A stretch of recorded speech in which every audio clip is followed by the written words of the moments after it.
اکا مرد رو دیدید چه حال دارد؟ در شعبه جراحی است. من هم تا حال او را ندیدم.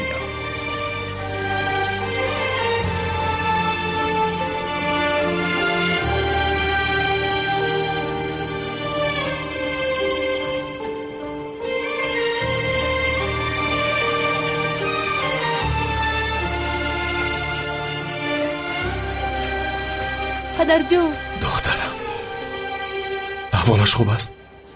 پسرم عارف رو انتظاریم تا حال یگان چیز نگفتن.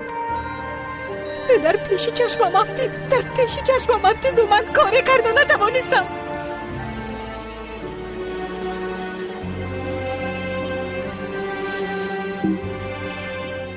خود را به دست گیرید، خود را به دست گیرید. به پسری من هیچ چیز نمی شود.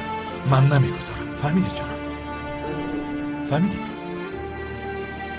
عارف یکم خبری خوب بگو. اینجا چیزی گفتن نمیتوانم. در مجلسگاه صحبت میکنیم. من شما را در آنجا انتظار میشوم. پدر جان با من وعده دهید که یکم صحت میشود. صحت میشود دختر زیبایم. با تو وعده میدیم. وعده پدر است، میفهمی؟ بیا.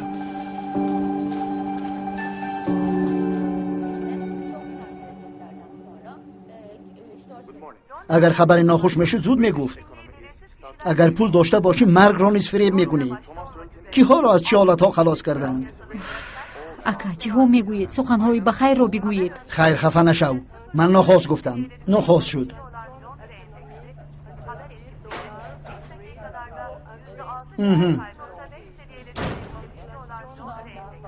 پسرم در کجا بودی؟ چرا با تلفنم جواب ندادی؟ کمی با رفیقانم سیر کردیم. سیر کردی میگوید. این حالا از چیزی خبر ندارد. تو خبر نداری ها؟ از چی؟ اون حادثه ناخوش رو نشان میدهند. چه خیلی حادثه ناخوش؟ پسر کمال پکچی مرد پکچی نیز فیروزی امروز هنگامی کوهنوردی با دوست داشته‌اش به حادثه ناخوش دچار شد. از بالای کوه افتاده است و با طیاره یاری تجلی به بیمارخانه آورده شد. دکتران در دوام روز عاید سلامتی مرد پکچی معلومات میدهند. دکتران با استفاده از تکنولوژی‌های معاصر تمامی کمک‌های لازمه را می‌رسانند. گفته می‌شود که هنگامی کوهنوردی همراهی مرد رفیقان زیادش نیز وجود داشتند، اما هیچ کدام آنها کمک رسانیدن نتوانستند. یعنی چی؟ امکانی یاری دادن وجود نداشته است. این بچه از بالای کوه افتاده است.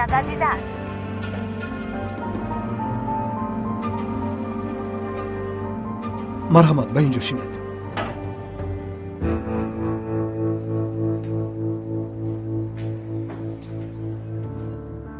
چنانه که از گفته‌های ایجی ما پای بردیم، مرد از یک بلندی به زمین افتاده است. در عین زمان تا جایی که ما تشخیص کرده برآمدیم، بعضی عضوهای بدن آسیب سختی دیدند. نتیجه تشخیص همش در تصویر نشان داده شده است. در تصویر می‌بینید ها؟ ببینید با من کردن خونروی موفق شدیم، اما چی؟ عارف حقیقت رو بگو. در حال حاضر ما به یک گرده احتیاج داریم. هنگام جراحی مجبور شدیم که یک گرده اش رو بگیریم. دیگرش باشد از کار برآمده ایستاده است. زود باید گرده پیوست کنیم. امیدوارم که نمونه های از شما گرفته با این موافق می آید. شد فهمو، زود با سنجش شروع کنید. برای چی وقت رو... سوزن به حرمت خدا آرام شو. به حرمت خدا. اگر گرده های ما موافق نآیند چی؟ این را حالا حتی فکر کردن هم نمیخواهم. 48 ساعتی که در اختیار داریم حیاتا مهم است. کمال من میخوام که پسرم رو ببینم.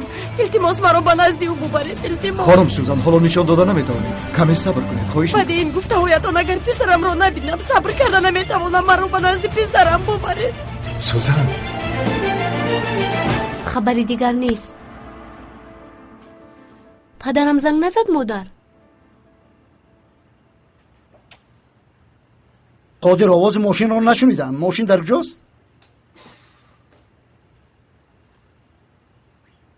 قادر جواب ده. ماشین کجا شد؟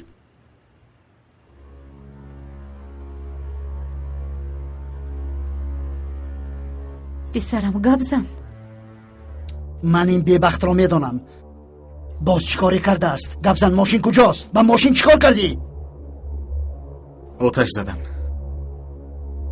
بنزین ریخته آتش زدم. نوارش را به جناب کمال فرستادم. چی؟ آتش زدی؟ چی گفتی؟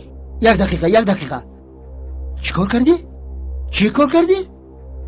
آتش زدم میگویم سوخته خاکستر شد. اکنون آرام شدید؟ پسرم تو دیوانه هستی؟ باز میپرسم. البته دیوانه است، دیوانه حقیقی. نیلگون تو را تبریک میکنم. پسرت نسخه خودت میباشد. تبریک میکنم. انا خیرش را بین. آتش زدم میگوید من دیوانه میشوم. چی کار کردی؟ خیر یک ماشین عادی بود مادر. من با ماشین چی کار دارم؟ اگر با تو یگان چیز میشد؟ مادر با من هیچ چیز نشد کو. صحت سلامت آمدم. پسرم مراسم ختم فراموش نشونده شد. با تو واقعا تشکر زیاد. من سالهای دراز جامعه ختم دانشگاهت رو دیدن میخواستم. ارزنده شد. سلامت باش. تشکر.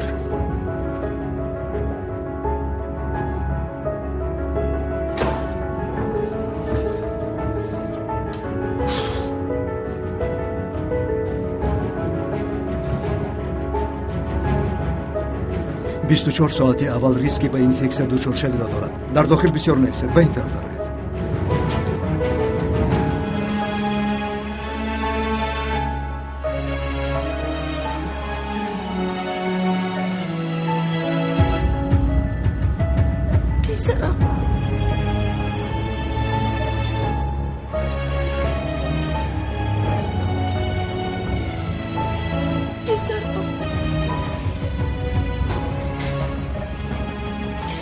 برای صحت شدنت چی لازم باید همش رو اجرا میکنه. ببین من در همینجا، پدرت هم در همینجا. التماس ما رو ترک نکن پسرکم.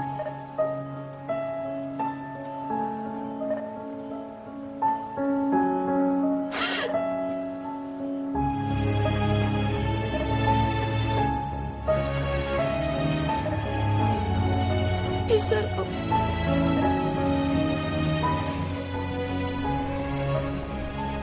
جناب کمال، هر چی زودتر باید شما را از سنجش گذرانیم. زودتر باشید، رفتیم. وقت بیهوده نگذرد. زودتر باشید.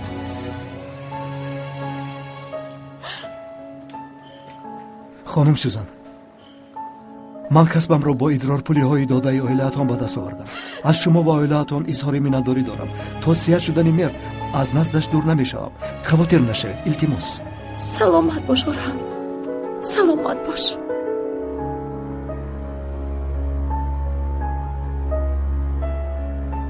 مادر،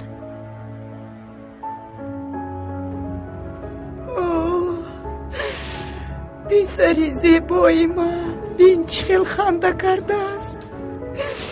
خدا شفای کامل دهد. بغیر از دعا کردن کاری دیگر از دستمان نمی آید. جناب کمال هم در بیمارخانه بودن. از دستشون هر کاری آید میکنن. دنیا رو با پا میخیزونن. شما خواطر نشوید. کمی آوازش رو بلند کن.